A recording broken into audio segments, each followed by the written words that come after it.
Get ready to cheer on Team USA.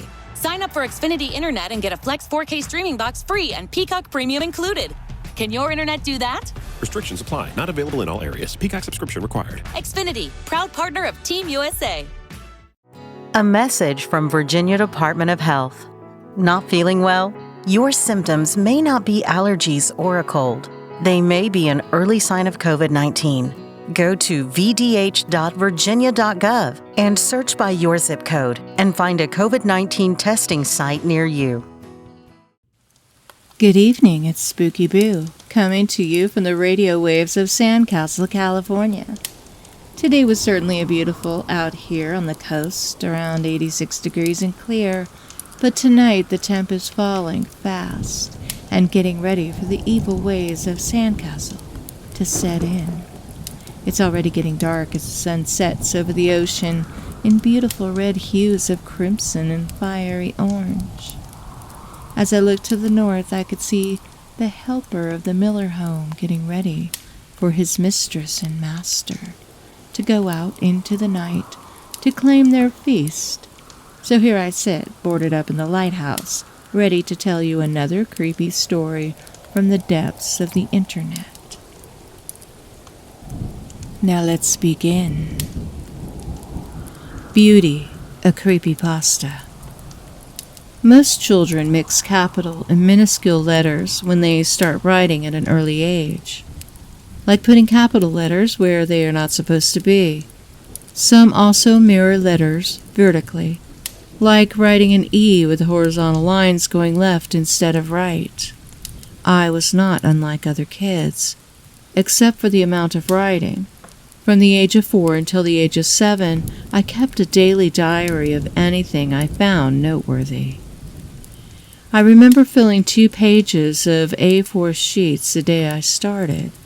I had found a puppy in the yard outside our house, an adorable little white and ruby fur ball, and after begging my parents to let me keep it, they agreed.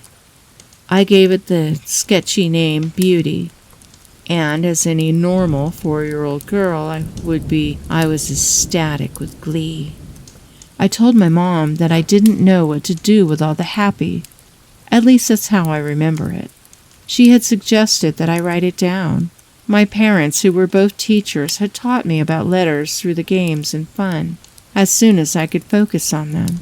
And for a 4-year-old, I was really good at writing, even though my vocabulary was limited.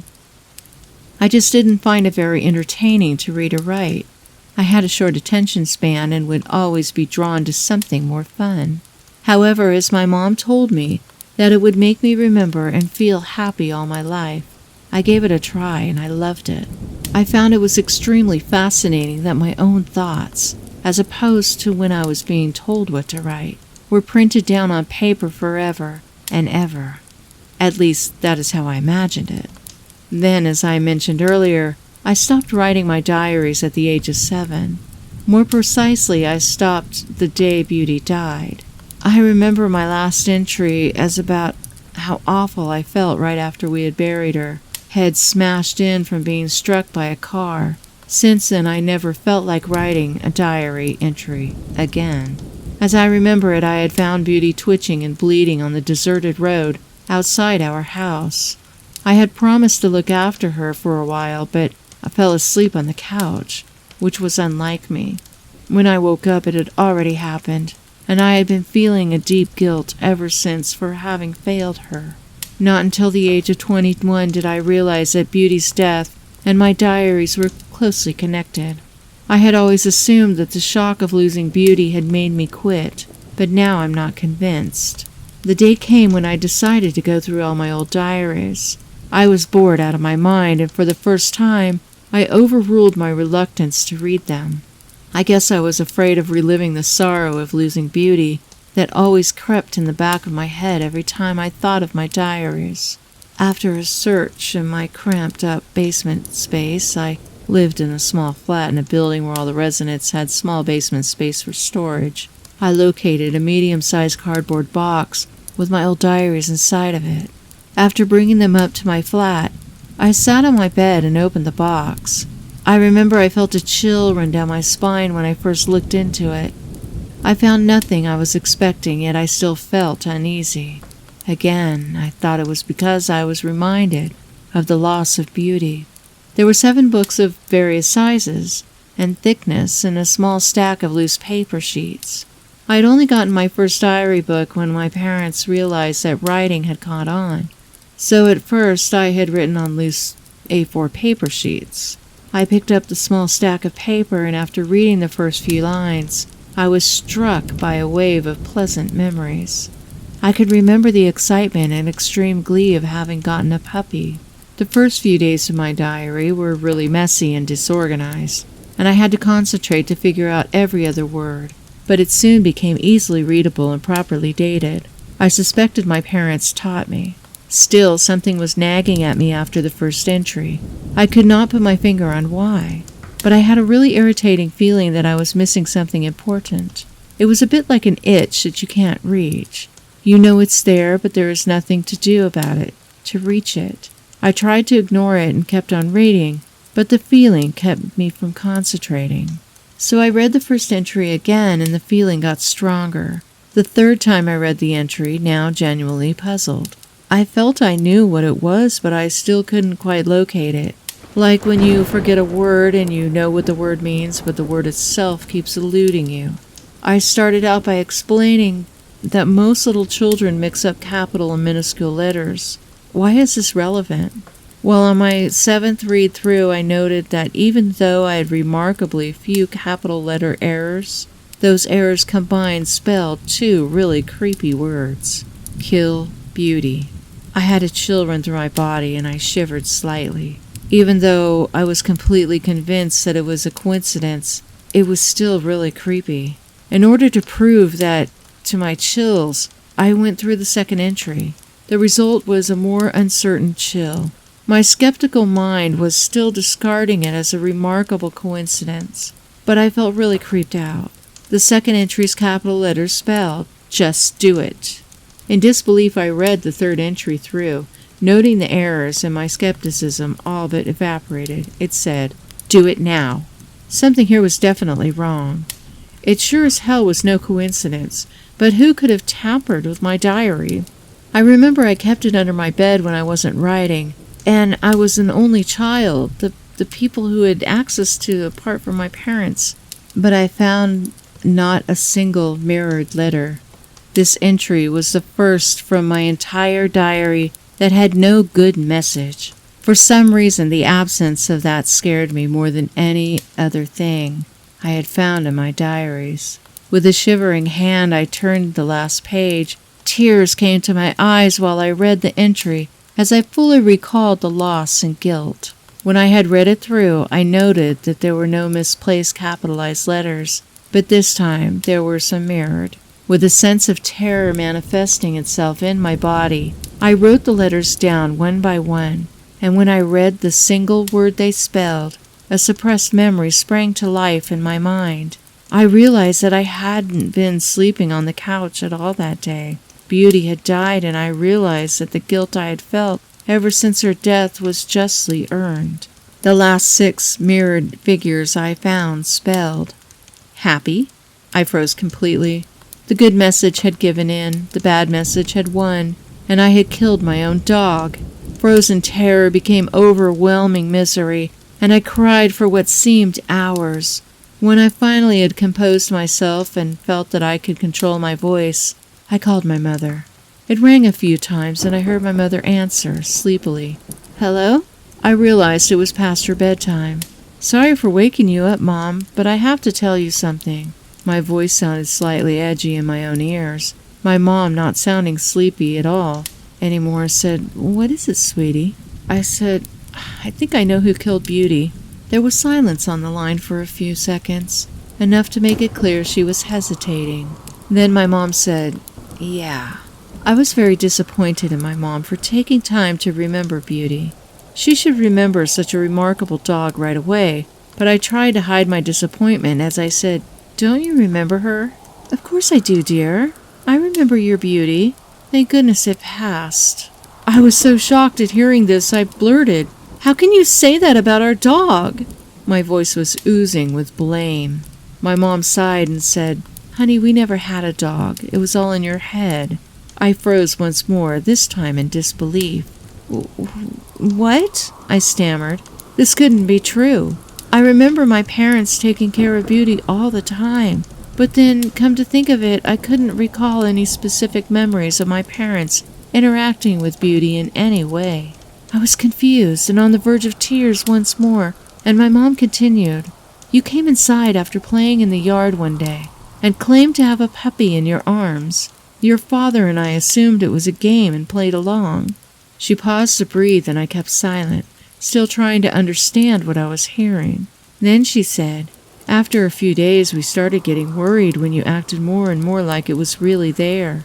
The doctor said it wasn't unusual for kids to have imaginary pets, but you were so intense about it. Sometimes I wondered if you actually believed it was there. Go on, I said, certain there was more to the story than she had told. She continued, Not on the phone, sweetie. However, 5 minutes of near hysterical pleading made her continue anyway. You passed out one day, she said with a sigh. As we rushed you to the hospital, you were mumbling unconsciously. I remember the exact words. Beauty is getting so big. At the hospital, they found a tumor in your brain. They said it was the largest they had seen in a child. Her voice broke and she took a few seconds to compose herself. We did everything we could, but nothing worked. The doctors didn't dare remove the tumor surgically. I don't think you ever noticed what was going on around you. All you ever spoke of was that dog. Somehow, you were well enough to stay home most of the time, and your father and I spent all of the time we could with you, afraid to lose you one day. Then, when you had been given a few more weeks to live, your Beauty died. You told us through sobs that it had been run over, and that it was your fault. We comforted you the best we could, trying to give you all our love at once, knowing you'd soon pass away. So we played along and buried your imaginary dog. My mother seemed a lot happier as she went on. We took you to the hospital the next day for your regular check, and your doctor was dumbfounded. There was not a single trace of your tumor. It had miraculously disappeared. Dead Man's Hand by Wilson D. Killer. Recently I learned that Count Dretok died. The cause of death was suicide. The way he went out was fairly fitting for the man. In death he was as in life, strange, shocking, and most definitely intentionally attention-grabbing. Count Dretok is the nickname of Oscar Nyholm. He produced and sold music under that name.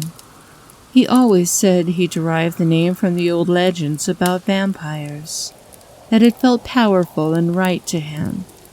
He had a small following of people who were genuinely interested in his stuff.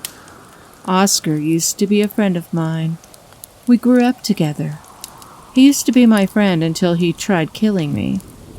As strange as it may sound, I can understand why he did what he did, especially knowing what I know now. Oscar wasn't right in the head. He was a cold individual to those who couldn't break past his walls. He was a strange and dark man. Many would say he found no joy in life and he was depressed. I don't know whether he had suffered from depression, but he found some pleasures in life for sure. He would come off as a person who does not understand and is incapable of humor. However, I'd say that he had a sense of humor. His humor was just very dark, dry, and subtle. He was a peculiar man, but for 15 years I thought he was just a little strange, maybe even a genius. He was insightful and certainly talented, just misunderstood. His strange personality manifested itself after he nearly died in a skating accident. He suffered a serious fall, rupturing a few internal organs as a kid, and ended clinically dead for a couple of minutes. After that, something went wrong. Something probably broke in his head, because his brain didn't get enough oxygen. After that accident, Oscar became increasingly isolationist, cold, broody, and somewhat obsessed with death, specifically corpses. Not in the sense that he wanted to do anything with actual corpses. No dead bodies repulsed and appalled him. He displayed his obsession with corpses in his frequent verbiage relating to the said word. He became extremely nihilistic and would equate people to rotting corpses crawling through their lives. Oscar would frequently use many such euphemisms.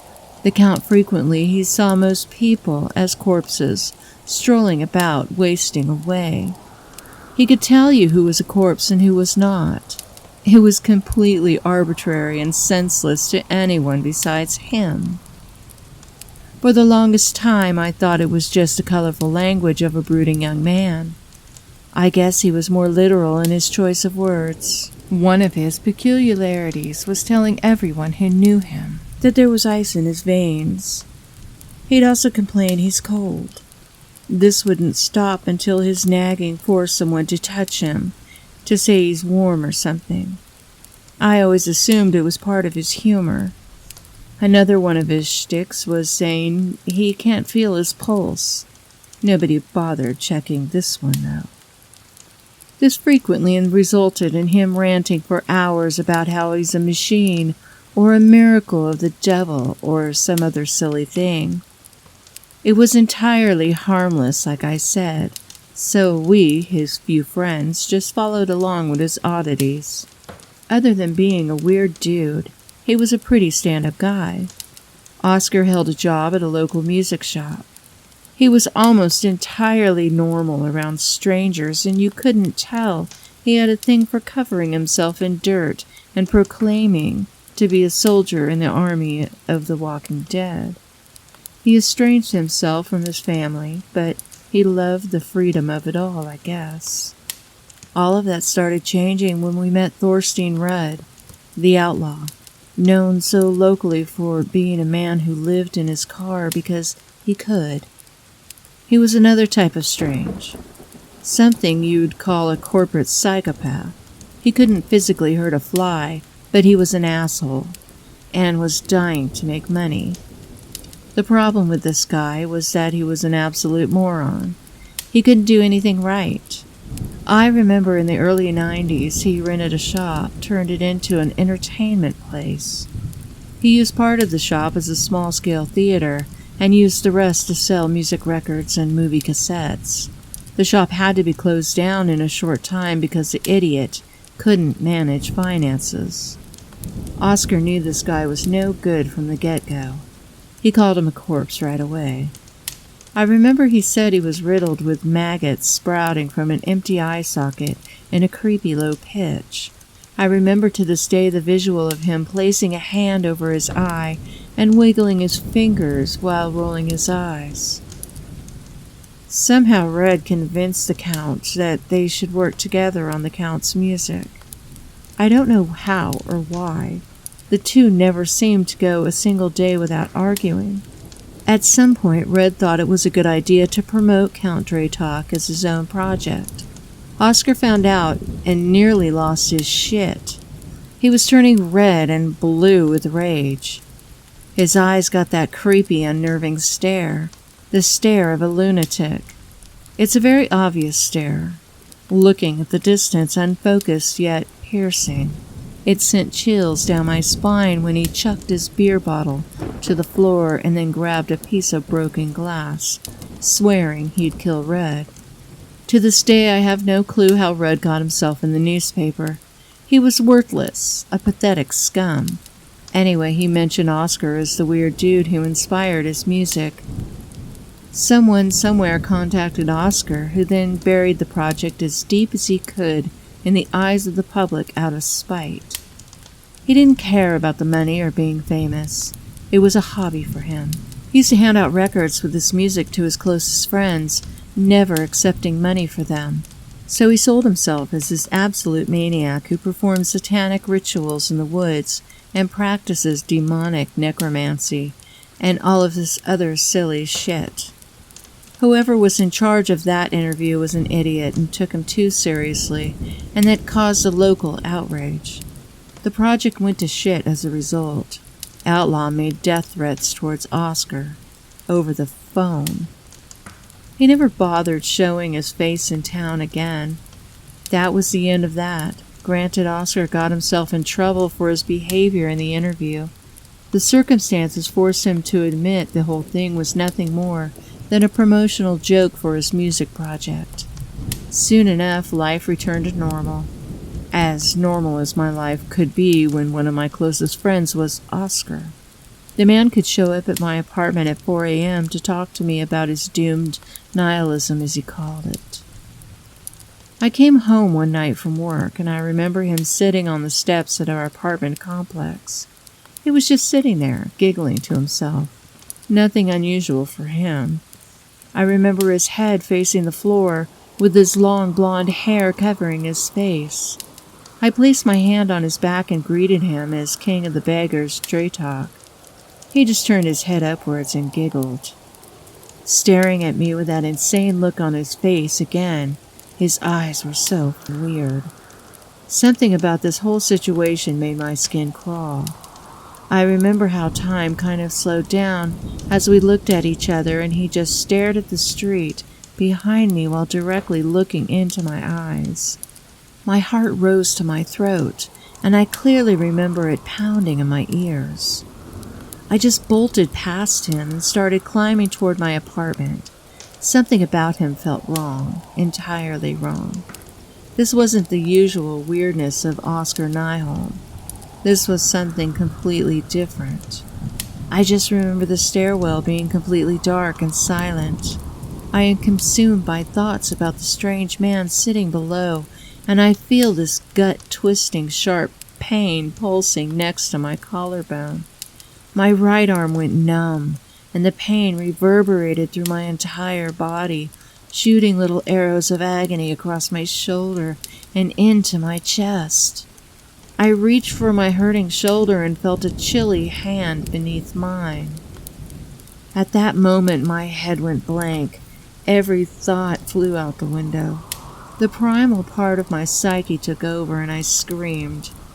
Only then I noticed an elongated substance protruding from the base of my neck and something warm flowing under my shirt. He giggled, and my heart sank. Oscar Nyholm, Count Draytok. I heard him giggling behind my back. I turned around and I saw his hand grasping my shirt. The pain was still bombarding my brain, and the adrenaline was overriding my judgment. I saw his fist flying towards me. Everything turned dark for a quarter of a moment, and my jaw felt sore. The blow refocused my mind. I saw Oscar attempting to punch me again, that sick stare in his eyes, a determined scowl on his mouth. Barely evading his punch, I pushed him with my bad hand. He stumbled a couple of steps back. My whole body was burning with pain, and I resorted to headbutt my assailant as hard as I could. He recoiled backward, nearly falling down the stairs, but I was able to grasp the rail. Not even thinking, I kicked him as hard as I could in the chest, sending him down the flight of stairs with sickening thumps. Those few moments felt like an hour. I didn't even think about what had just happened. I just ran up the stairs to my apartment, locking the door behind me. My body was hurting. My head was ringing. I was shaking and sick. The adrenaline was making me tremble, and I felt my stomach knotting. I ran to the bathroom to throw up. Only after I had thrown up, I noticed the screwdriver still lodged in the base of my neck. The adrenaline rush resumed, and my mind went ballistic with all sorts of insane thoughts. I didn't even feel the pain at all. I didn't risk pulling out the screwdriver. I called the police and forced myself to be coherent enough to explain to them what happened. Only after that I remembered I might have crippled Oscar. So many thoughts and emotions swirled in my mind at that moment, ringing from anger to guilt. Even then, when I did not know why he did what he did, I didn't want him to die or be a cripple. It was so chaotic in my mind. When the cops and medics arrived, I was kneeling over the toilet, vomiting my guts out. They questioned me, and I ended up in the hospital. The stabbing caused permanent nerve damage to my right arm. I was lucky to be alive, as the screwdriver didn't hit any important blood vessels. I couldn't sleep right for a few months. A cocktail of pain and nightmares riddled with Draytok's demonic face haunted me in the dark. Speaking of Oscar, he wasn't seriously hurt in his fall. The authorities found him 6 days later, hiding in the forest, covered in blood and dirt, groaning and moaning, while he crawled all over the ground. After searching his apartment, the authorities had found the remains of Thornstein Rudd. His corpse was the nastiest thing I'd ever seen. Stab wounds and lacerations all over. Oscar destroyed his face. It was completely unrecognizable. He left Rudd a pile of rotten meat and broken bones. Oscar Nyholm would have served 10 years in prison, initially sentenced to 15. They had let him out early thanks to his exemplary behavior behind the bars. Of course he apologized for what he did to me. We remained on speaking terms. He claimed in court that his murder of Rudd resulted in a drunken dispute that had turned violent. He blamed the influence of what he called bad alcohol and the assault on me as well. I guess he convinced the judge enough to avoid life in prison with his display of remorse. I doubted it was sincere at first, but now I think he was honestly regretting his actions. He would later tell me that what he did was because he was curious to find out what it felt like to kill a person. A sick thought experiment he devised for himself. Turns out he enjoyed the experience I provided and decided it was worth it to kill Rudd, just to feel that thrill again and get back at the asshole. That was also the first time he admitted something wasn't right in his head. He repeatedly apologized for not being able to control his urge, and that I wasn't an intended target, just a casualty of lost control. It didn't help him. I never allowed him to get close again. The guy creeped me out more often than not after that incident. Society forgave him and embraced him. He improved his overall behavior with people, and also spent most of his time in prison producing some strange yet beautiful music. Once out of prison, he started volunteering at a psychiatric center, perhaps to help himself. Sadly, it didn't pan out as he might have intended. Not too long ago, I scrolled through my emails in a sea of spam and useless messages. I found an email from Oscar. He emailed the same message to all of his acquaintances. Oscar had never emailed me before. He'd call or text me. This was the first time, so it piqued my curiosity. I opened the email and there was a video.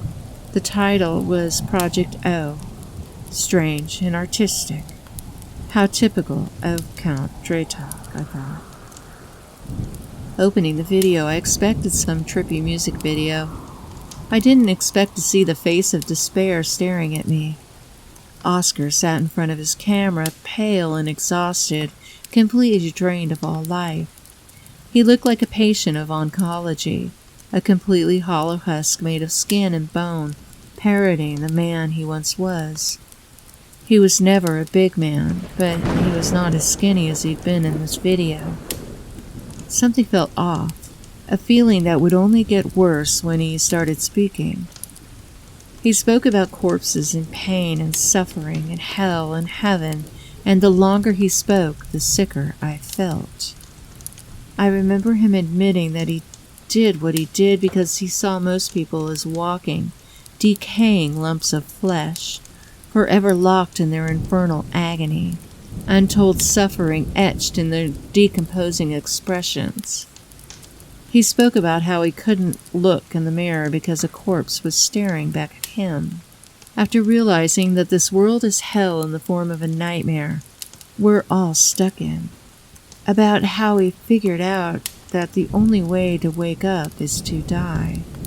He said he knew his time had come, that he had turned to decaying monstrosity drowning in its own unimaginable pain, of how his blood froze in his veins and his heart petrified and turned into a stone, about how he would wake up to the real world after he blew his brains out.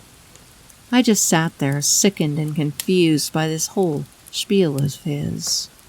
He apologized for the hurt he'd caused throughout the years and urged no one to mourn for him, saying he will be gone to a better place by the time they found his false remains. I felt the temperature drop in my room as I watched the video. Everything slowed down and turned kind of dim for the duration of the viewing. I found it hard to breathe, as if something was forcing cold and heavy air into my lungs, making it hard to inhale properly. I had to re-watch the video a few times because of how surreal it all seemed. Every time I played the thing, every single time I re-watched the video, I could feel the cold, hateful touch under my skin. The dead man's hand was crawling up my chest and clutched my heart, attempting to crush it with its grip. I spent more than an hour rewatching that video until I could no longer watch it, only stopping to when the urge to vomit surfaced. I only stopped when it all started making sense to me. Oscar Nyholm was a deeply disturbed man. He must have convinced himself everyone around him was an anguished soul trapped inside a rotten carcass, deprived of rest, because he perceived himself to be dead.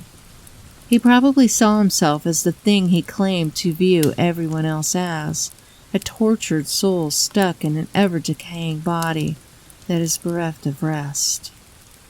I still rewatch the video sometimes, even though it all makes sense, just to see if the morbid sensation will return, and it always does. I still feel the dead man's hand reach for my heart. It's like something anchors Oscar's lonely spirit to that video file and is still incapable of peaceful rest. Oscar Nyholm had committed suicide at age 41. Count Dratok blew his brains out with a shotgun as he promised. May he live forever in the memories of those who knew him. This is the story of Count Dratok, the strange man who once tried to kill me. He believed me to be a living corpse, trapped in eternal agony, unable to escape its own torment. He thought killing me would save me. May his memory live in the subconsciousness of it all, as he does in my nightmares.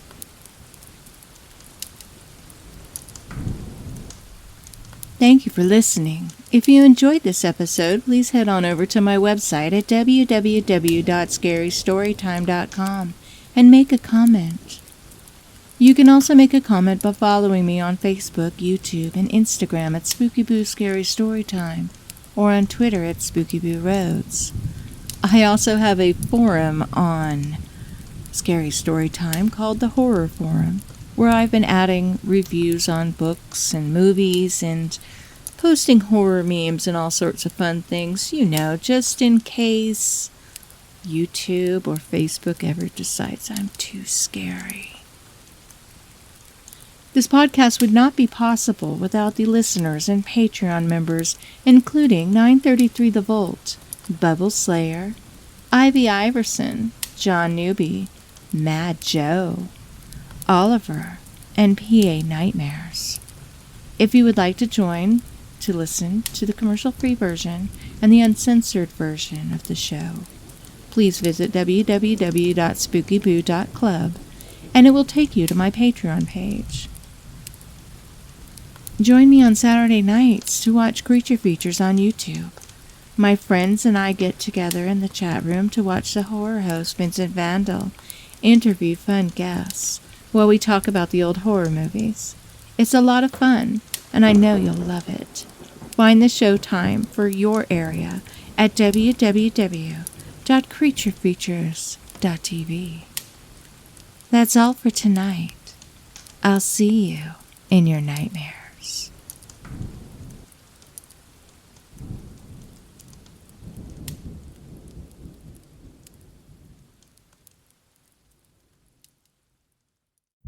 Can you solve a murder mystery? We deliver a mysterious package to your door. You use the clues and items inside to solve a compelling murder mystery. We're called Murder Mystery in a Box. We make you the detective in your own murder mystery that you solve at home. Solve by yourself, on date night, or with friends. Order yours today at www.mysteryexperiencescompany.com. That's mysteryexperiencescompany.com. Order now.